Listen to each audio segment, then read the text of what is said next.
21 দফা দাবিতে মঙ্গলবার আসাম আগরতলা জাতীয় সড়ক অবরোধে বসে আত্মসমর্পণকারী বৈরীদের সংগঠন TUIRPC। দিল্লিতে রাজ্য সরকার, কেন্দ্রীয় সরকার এবং আত্মসমর্পণকারী বৈরী সংগঠনের মধ্যে ত্রিপাক্ষিক চুক্তির পরেও 21 দফা দাবিতে মঙ্গলবার সকাল থেকে আসাম আগরতলা জাতীয় সড়ক অবরোধের সিদ্ধান্ত নিয়েছে আত্মসমর্পণকারী বৈরী সংগঠন TUIRPC।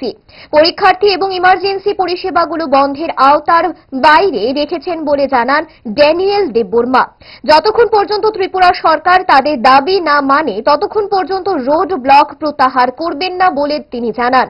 প্রচুর সংখ্যায় আত্মসমর্পণকারী বৈরীরা বড়মোড়ায় হাতাইকতর এলাকায় ঘাঁটি করে বসে আছে।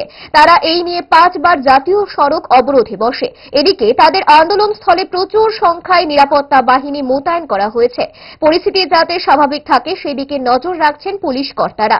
এখন দেখার রাজ্য সরকার আগের মতোই শেষ মুহূর্তে তাদের দাবি পূরণের আশ্বাস দেয় কিনা। বৈরী সংগঠনের এক নেতা এবং এক পুলিশ আধিকারিক সংবাদ মাধ্যমের সামনে অবরোধের বিষয়ে বিস্তারিত তুলে ধরেন। 21 দফা দাবি নিয়ে আত্মসমর্পণকারীদের নিয়ে বহু দিনের এই দাবি 4 বার আমরা রোডব্লক করেছি। সেই জন্য আমরা আবার এই 21 দাবি নিয়ে এই রোডব্লকটা আমরা করছি। ওই দাবির মধ্যে আসেন কোর্ট এবং পুলিশ কেস সারেন্ডার পরে গ্রহণ হওয়ার পরে সে কোর্ট পুলিশ করা হয়। এরপরে আছে আমাদের নামগুলো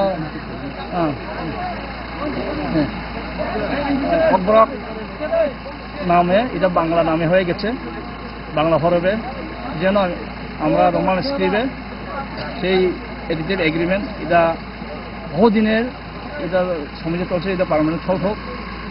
আরও আছে যেন যেখানে আমাদেরকে রিহ্যাবিলিটেশন বা সেন্টার করে দেওয়া হচ্ছে থাকার জন্য, সেখানে জল, রাস্তা, বিদ্যুৎ কোনো ব্যবস্থা নেই, শিক্ষার ব্যবস্থা নেই।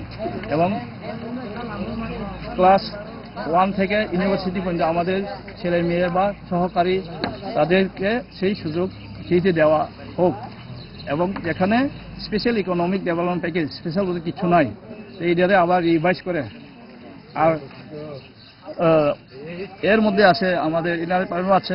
ঠিক আছে, ওরা এখানে হাতাইকতর এখানে দেখছেন আপনারা, ওরা আজকের যে প্রোগ্রাম ওদের ন্যাশনাল হাইওয়ে ব্লকের, তো তার জন্য আমাদের সাফিসিয়েন্ট এখানে পুলিশ ডেভেলপমেন্ট করা হয়েছে। তো টাইম টু টাইম ওদের সঙ্গে আমরা কথা বলছি। আর এদিকে আমি যতটুকু জানতে পারলাম ওরা কথাবার্তা চলছে যাতে উইথড্র হয়। এটা দেখা যায় এখন কি হয়। এখন পর্যন্ত কি স্যার সরকারিভাবে এখন পর্যন্ত কোনো কি বার্তা ওদের কাছে পৌঁছেছে? আমি যতটুকু জানি ওরা কথা বলছে, ওদের কার সঙ্গে কনসার্ন ডিপার্টমেন্ট কার সঙ্গে কথা বলছে আমি বিস্তারিত বলতে পারবো না।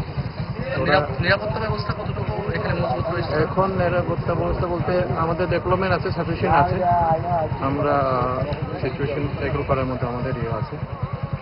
দেখা যায় এখন